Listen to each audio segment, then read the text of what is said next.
germination. Sorry বলা তো কোনো শিন থেকে না শিন থেকে এটা দেখো দেখতেছি ভিতরে ট্যাগটা তখনও খুলেও নাই। পারবো এমন না যে আমি আপনাকে একটা বিজনেস দাঁড় করায় দিতে পারবো, কারণ আমি খুব ক্ষুদ্র সামান্য মানুষ। আসসালামু আলাইকুম, আশা করছি যে যেখানে আছেন সবাই ভালো আছেন, সুস্থ আছেন। আমরাও আল্লাহর রহমতে আলহামদুলিল্লাহ ভালো আছি। সকালে তোষানের অনলাইন ক্লাস হচ্ছে, যদিও আজকে শনিবার, ওদের স্কুল বন্ধ, কিন্তু ওদের সোমবারে হলো সায়েন্স এক্সাম, তো সেটা রিভিশন যে পেপারটা টিচার দিয়েছে ওইটাই টিচার আবার সলভ করে দিচ্ছে, এজন্য এটা এক্সট্রা ক্লাস, অনলাইন ক্লাস হচ্ছে। তো তোষান আরও সকালে উঠেছে, আমি অনেক সকাল থেকে ওকে নিয়ে বসেছিলাম। ও অলরেডি আমার কাছে রিভিশন একবার দিয়ে ফেলেছে আল্লাহর রহমতে আলহামদুলিল্লাহ। এখন হলো টিচার যে রিভিশন দিচ্ছে সেটার সাথে ও রেসপন্স করতেছে। তো এই যে এভাবে আজকে সকালটা শুরু হয়েছে আমাদের আলহামদুলিল্লাহ। And then the fresh leaf will appear. We have 5 steps in germination. It begins to swell and the seeds could soften to start germination. Or we can use our wood spelt or whatever. Mister Tabib সাহেব আজকে আরেকটা অন্যায় করছে, সেটা হলো তোষান লেগোটাকে বানায় রাখছে। এই এদিকে আসো, এখানে আসো, এখানে এসে দাঁড়াও, এখানে বসো, এখানে আচ্ছা এখানে দাঁড়াও, এখানে বসো, হ্যাঁ এখানে বসো। মুখের মধ্যে কালার লেগে আছে কেন? কালার খাইছো? না। আচ্ছা এই লেগোটা কে উপর থেকে নামাইছে? ওভেনের উপর থেকে কে নামাইছে লেগোটা? লেগো গাড়িটা মাথা তুলো, মাথা নিচে করতেছো কেন? কে নামাইছে? কেন? আর নামায় লেগো গুলাই যে ভাইয়া সেট করছে এগুলো খুলে ফেলছো কেন? সরি বলা তো কোনো বলেনি। শোনো আচ্ছা শোনো আমার কথা শোনো, সরিটা কি কোনো সলিউশন? তুমি ওদিনকে ভাইয়ার কিউবের বক্সটা ভেঙে ফেলছিলা, যাই হোক ফরচুনেটলি ওইটাকে ফিক্স করা গেছে।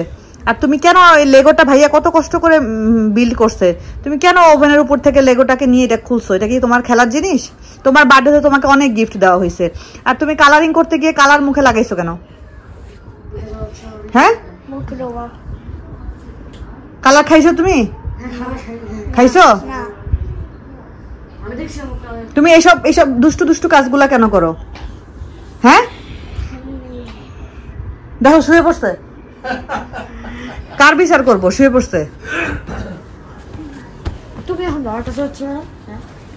পাগল লাগাইছো বাবু? দেখেন কই গেল, ঘুমাই গেছে, কিচ্ছু বুঝে না, কিচ্ছু জানে না, গিয়ে যে চোখ বন্ধ করে ঘুমাই গেল।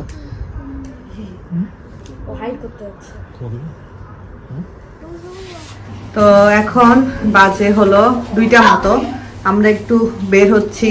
আর আমি তাবিব দেখি মা, আমি আমার এই ড্রেসটা, মানে এই যে লং ড্রেসটা, এই ড্রেসটা আমি কিনেছিলাম শিন থেকে না আমি কিনেছিলাম সম্ভবত লাজাদা বা শপি এরকম কিছু একটা হবে। তো অনেক দিন পরে আজকে এই ড্রেসটা বের করলাম, উপরে একটা এরকম কোটি টাইপের পরেছি।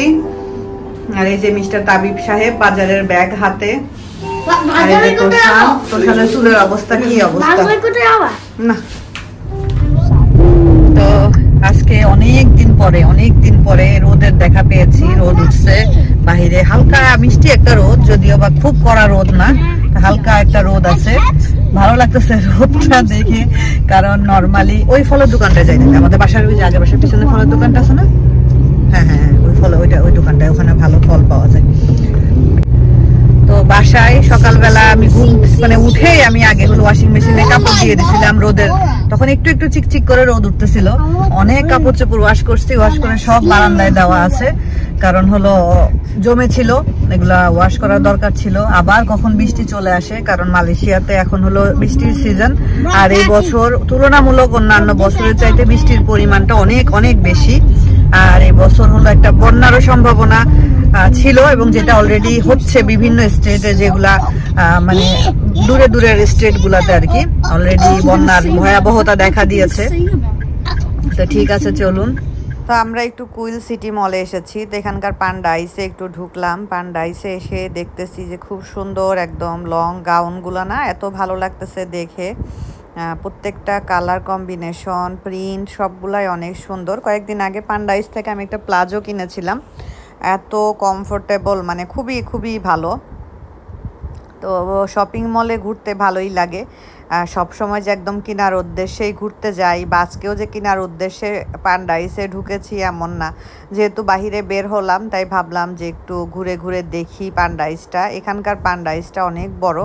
আর পান্ডাইস হলো মালয়েশিয়ার একটা ব্র্যান্ড। এটার অনেকগুলা চেন শপ আছে বিভিন্ন জায়গায়, যেমন এটা কুইল সিটি মলে, তারপরে টাইমস স্কোয়ারে আছে, তারপরে সোগো শপিং মলটার অপোজিটে আছে, তারপরে আরও অনেক জায়গায় আছে পান্ডাইস। আমাদের এলাকায় এই কয়টা আউটলেট বা শপ যেটাই বলেন না কেন, আউটলেটটা মনে হয় মিনিংটা একটু চেঞ্জ হয়ে যায়।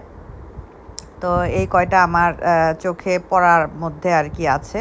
তো ভালো লাগে পান্ডাইস থেকে শপিং করতে, রিজনেবল প্রাইজের মধ্যে সুন্দর সুন্দর জিনিস পাওয়া যায়। প্যান্টগুলো দেখেন খুবই সুন্দর, এগুলা ফর্মাল প্যান্ট মেয়েদের। আর এখানে বিভিন্ন রকমের শার্টও আছে।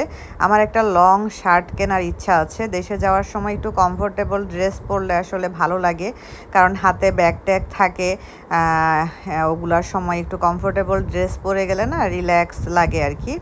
তো এই যে প্যান্টগুলা, এই প্যান্টগুলার ইয়েটা ভালো লাগছিল আমার কাছে। এটা একটা স্কার্ট, অনেক বছর হয়ে গেছে স্কার্ট পরি না, অনেক বছর বলতে তাও 4-5 বছর। এখন আর বাসায় আসলে স্কার্ট এগুলা পরা হয় না, এখন বাসায় সব সময় 3 পিসই পরি, কারণ অনেক কিছুই আছে চিন্তা করতে হয়।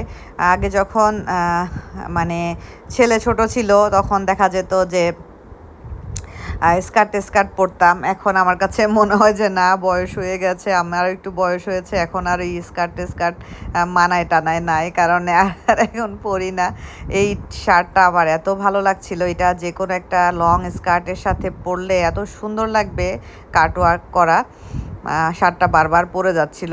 এই প্রিন্টের শার্টটাও সুন্দর, এটাকে কি প্রিন্ট বলে, চেক প্রিন্ট না, চেক প্রিন্টের শার্টগুলো সুন্দর লাগছে। আর প্রাইসটাও এখানে রিজনেবল, 29 রিঙ্গিত, 30 রিঙ্গিত, 50 রিঙ্গিতের মধ্যে সুন্দর সুন্দর আছে। এই স্কার্টটাও সুন্দর। তো আমি একটু ঘুরে ঘুরে দেখছিলাম পান্ডাইসে। মেনলি ভাবলাম যে ওই যে আমার 2টা ব্যাগের অর্ডার ছিল, ব্যাগগুলো আমি আসলে কোথাও খুঁজে পেলাম না। পান্ডাইসে বোরকাগুলো আছে, বাট এখনকার যে আবায়া বোরকাগুলো আছে এগুলোর ম্যাটেরিয়ালটা অনেক বেশি, মানে কি বলবো, অনেক বেশি মোটা আর কি, এগুলা পরে আরামদায়ক না। বাংলাদেশে তো শীতকাল শুরু হয়ে গেছে। গত বছর আমি আমার সোয়েটার, গত বছর যেহেতু শীতে গিয়েছিলাম, আম্মু ছিল, তো আমি আমার সোয়েটারটা না বাংলাদেশে রেখে আসছি। তো আমি আম্মুকে বলছি যে আম্মু, মালয়েশিয়াতে তো শীত নাই, তো এই সোয়েটার টেনে নিয়ে গিয়ে কোনো দরকার নাই, আবার যদি শীতে আসি তাহলে ইনশাল্লাহ আম্মু এই সোয়েটারটাই পরবো। তো এইবারও তো ইনশাল্লাহ শীতেই যাব। তাই ভাবিকে ওদিনকে বলতেছিলাম, ভাবি আমার আম্মু সোয়েটারটা আমার কোথায় রেখে গেছে বলতে পারো? আম্মু তো সব কিছু একদম গোছগাছ করে রাখতো। ভাবি বলতেছিল, ও আমি মনে হয় দেখছি রে তোর সোয়েটার না, ঠিক আমরা যে কার্ডিগান বলি ওইটাই আর কি। তাই আমি বললাম যে ঠিক আছে, আমার জন্য বের করে রাখো, কারণ আমাদের ওইখানে তো প্রচুর ঠান্ডা হয়। এইসব মোমেন্টগুলোতে এত বেশি মাকে মিস করি, কারণ আম্মুকে যদি বলতাম আম্মু আমার সোয়েটারটা বের করে রাখো, আম্মু বলতো যে ঠিক আছে বের করে রাখবো। যদিও ভাবি বলছে যে হ্যাঁ দেখলাম তোর সোয়েটারটা আছে, তাই আমি বললাম যে এটা বের করে রাখো, আমি গিয়ে যাতে পরতে পারি। পান্ডাইসের ব্যাগগুলো এত কিউট, এত সুন্দর সুন্দর ব্যাগ। আসলে যদি আমি একদম প্রফেশনাল ওয়েতে বিজনেসটা করতে পারতাম তাহলে আসলে আপনাদের জন্য আমি অনেক কিছুই আমার মানে চেক লিস্টে রাখার চেষ্টা করতাম আর কি আপনাদের জন্য। তো এখনও যেহেতু প্রফেশনাল ওয়েতে শুরু করতে পারিনি, ইনশাআল্লাহ ইচ্ছা তো আছে। এরকম একটা ব্যাগ না আমি আমার আম্মুর জন্য নিয়েছিলাম। আম্মু মারা যাওয়ার পরে যখন দেশে গেলাম, গিয়ে আম্মুর ডয়ারটা খুললাম, খুলে দেখি ওই ব্যাগের ট্যাগটাও খোলা হয়নি। মানে আম্মু যে ব্যাগের ট্যাগটা খুলে, কারণ আম্মু মারা যাওয়ার 1 মাস আগে আমি বাংলাদেশ থেকে এসেছি, 1 মাস পরে আম্মু মারা গেছে। কি হয়েছে তাবলু? এই তো আমরা এখন বাসায় যাচ্ছি। আমরা কুইল সিটি মলের এনএসকে থেকে টুকটাক একটু বাজার ঘাট করলাম। তাবিবের হাতে এগুলা কি তাবিব? তুমি কালার বলো তো, কোনটা কি কালার ললিপপের? একটা কি কালার, আর একটা গ্রিন। কই পেলা?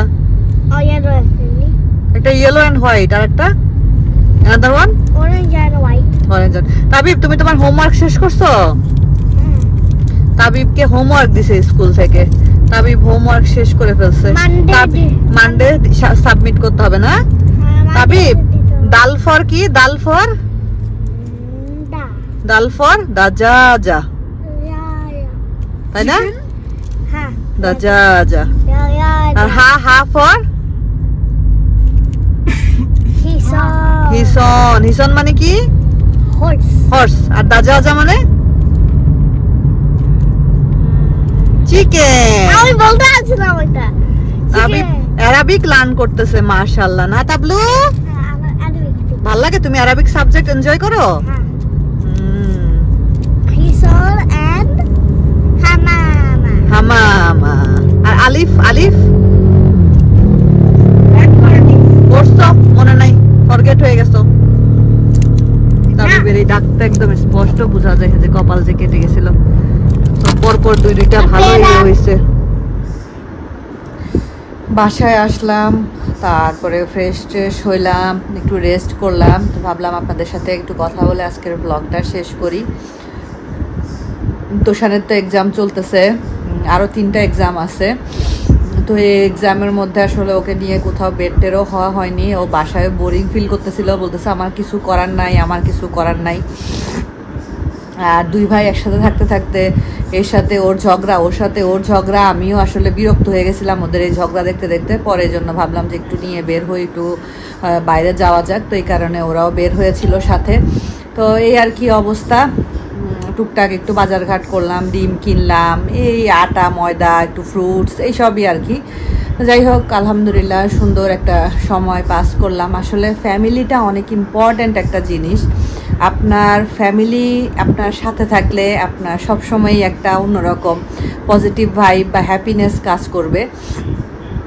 তো আমার আসলে মানে আমার তো বাবার বাড়ির ফ্যামিলি এখন খুবই ছোট। শুধুমাত্র আমার একমাত্র আমার আদরের, যদিও ভাইয়া আমার বড়, তারপরেও বলবো আমার আদরের, আমার ভিতরের মানে কলিজা বা যেটাই বলেন না কেন, সেটা হলো আমার ভাই। তো আমার ভাইয়ের ফ্যামিলি, আর এদিকে আমার শ্বশুর বাড়ি, আমার শ্বশুর শাশুড়ি। তো এটাই হলো আমার এখন একদম ফার্স্ট প্রায়োরিটি, আমার ফার্স্ট যে ইমিডিয়েট ফ্যামিলি যেটাকে বলে সেটাই। আর আমার ফ্যামিলিতে আলহামদুলিল্লাহ আল্লাহর রহমতে আমি, আপনাদের ভাইয়া তোষান, তাবিব, আমরা তো আলহামদুলিল্লাহ আল্লাহর রহমতে আল্লাহ ভালো রেখেছেন। তো এটাই আর কি। একজন হাজবেন্ড যদি সাপোর্টিভ হয় একটা মেয়ের জন্য, এটা অনেক বড় একটা বিষয়। আমি আসলে রিসেন্ট একটা মানে এরকম একটা ঘটনা শুনে আমার খুব খারাপ লাগলো, যে একটা মেয়ে বিয়ে হয়েছে এবং সে শ্বশুরবাড়িতে গিয়েছে। 5 বছর ধরে শ্বশুরবাড়িতে বিভিন্নভাবে অত্যাচারিত হয়েছে এবং হাজব্যান্ড অত্যাচার করে, হাজব্যান্ড সাপোর্টিভ না, এটা সে তার ফ্যামিলিকে বলতে বলতে বিরক্ত। লাস্ট পর্যায়ে আর ফ্যামিলিকেও বলেনি, নিজেকে নিজে শেষ করে দিয়েছে। তো এই যে একটা জিনিস, এটা আসলে চিন্তা করলেও কেমন লাগে, তাই না? যে একটা মেয়ের ছোট থেকে বাবা মার কাছে বড় হয়ে যখন একটা ফ্যামিলি থেকে আরেকটা ফ্যামিলিতে যায়, তো তখন আমি আসলে মোবাইলটা হাতে ধরে ভিডিও করতেছি, আমার হাতটাও একটু ব্যথা করতেছে। যাই হোক, আমি শেষ করব ব্লগটা। তখন সেই মেয়েটার জন্য ওই ফ্যামিলিটা হয়ে যায় সবচাইতে আপন। যেমন আমার ক্ষেত্রে আমি বলি, আমার যখন বিয়ে হয়ে আসে, শ্বশুরবাড়িতে আসি, প্রথম এসে শ্বশুরবাড়িতে সব কিছুই নতুন আমার কাছে, সব কিছুর সাথে মানিয়ে নিতে। আমার শাশুড়িরও হয়তো আমার সাথে সব কিছু অ্যাডজাস্ট করতে কোনো না কোনো সময় হয়তো ওনারও সমস্যা হয়েছে, আমারও সমস্যা হয়েছে। আমি বলবো না যে সব কিছু একদম 100% পারফেক্ট ছিল, একদম লাইফে কখনো কোনো কিছুর জন্য আমার কষ্ট লাগেনি বা আমার কোনো ব্যবহারে আমার শ্বশুর বা আমার শাশুড়ি কষ্ট পাননি, এটা আমি বলবো না, কারণ এটা কারোর সাথেই হয় না। এটা যদি আমি বলি, এটা ফেক বলা হবে। কারণ একটা মেয়ে যখন একটা ফ্যামিলি থেকে আরেকটা ফ্যামিলিতে মুভ হয়, তখন সেই ফ্যামিলিটাতে অ্যাডজাস্ট করতে তার একটু সময় লাগে। তবে আলহামদুলিল্লাহ আজকে বিয়ের 10 বছর, এই পর্যায়ে এসে আমি বলতে পারি, সরি 10 বছর কেন বলছি, 13 সালে বিয়ে হয়েছে। তো আলহামদুলিল্লাহ এই পর্যায়ে এসে বলতে পারি, কিছুদিন পরে বিয়ের 13 বছর হয়ে যাবে ইনশাআল্লাহ, আল্লাহ যদি বাঁচায় রাখে। তো এই 13 বছরের পর মানে টাইমে এসে বলতে পারি যে না, আলহামদুলিল্লাহ শ্বশুর শাশুড়ির ভালোবাসা অনেক পেয়েছি এবং আশা করি আমার শ্বশুর শাশুড়িও আমাকে নিয়ে তারা হ্যাপি। আমি এটুকু আমি বলতে পারি আমার দিক থেকে। এখন বাকিটা আব্বা মা ভালো বলতে পারবেন।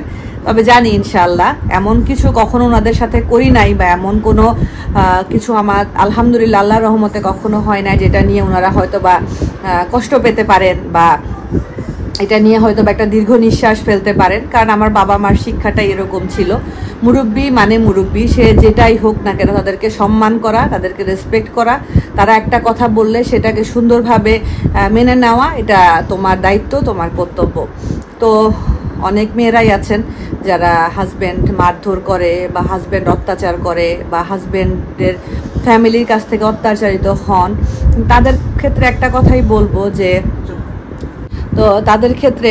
কথাই বলবো যে লাইফটা আসলে আপনার নিজের। আপনি আপনার লাইফে গিভ আপ করলে, বা আপনি আপনার লাইফটাকে নিজের মতো করে নিজে শেষ করে দিলে আপনিই চলে যাবেন। হয়তো শ্বশুর বাড়ির লোকজনের আসলে কিছুই হবে না, তারা হয়তো বা 2-1 দিন কান্নাকাটি করবে, বাও করবে, বা সেটা নাও করতে পারে যদি সাপোর্টিভ না হয়, যদি সেরকম পজিটিভ মাইন্ডের ফ্যামিলি না হয়। একটা টাইমে তারা আপনাকে ভুলে যাবে, বাট সাফার করবে আপনার বাবা মা, আপনার ওন ফ্যামিলি বা আপনার ভাই বোন, তাদের কষ্টটা সবচাইতে বেশি হবে। তো এরকম কোনো সিদ্ধান্ত নেওয়ার আগে, বা এরকম কোনো কিছু স্টেপ নেওয়ার আগে চোখটা বন্ধ করে, শ্বশুর বাড়ির কথা বাদ দেন, হাজব্যান্ড যদি সাপোর্টিভ না হয় তার কথা একদম ছুঁড়ে ফেলে দিয়ে শুধুমাত্র বাবা মার কথা চিন্তা করবেন। কারণ আমি আসলে জিনিসটা শুনে আমার খুব কষ্ট লাগছে, তাই আমার মনে হলো 2টা কথা আমার ব্লগ, যেহেতু অনেক আপুরা দেখেন, অনেক আপুরা আছেন যারা আমার সাথে কথা বলতে চান, অনেকে বলেন যে আপু একটু কথা বলবো, আমার একটু ফ্যামিলিগত সমস্যা।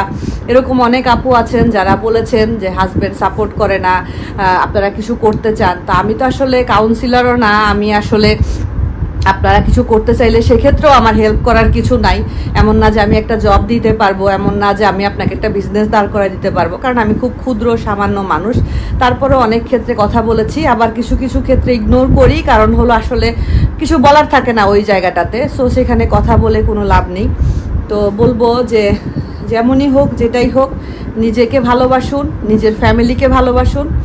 আর বাবা মাদেরকেও একটা কথা বলতে চাই, অনেক খালাম্মা আন্টিরাও আমার ব্লগ দেখেন, যদি দেখেন নিজের মেয়ে কোনো জায়গায় কষ্টে আছে, যেখানে আপনি বিশ্বাস করে আপনার মেয়ের হাতটা তুলে দিয়েছেন, মেয়েটা কষ্টে আছে, মেয়েটা খারাপ সিচুয়েশনের মধ্যে দিয়ে যাচ্ছে, আপনাদেরকে বলতেছে, আপনারা প্লিজ বলবেন না যে মানায় নেওয়ার চেষ্টা করো। আপনারা তার পাশে দাঁড়ান, সাপোর্ট করেন, সে যে সিদ্ধান্তটা নেয় তাকে রেসপেক্ট করেন, এটাই বলবো।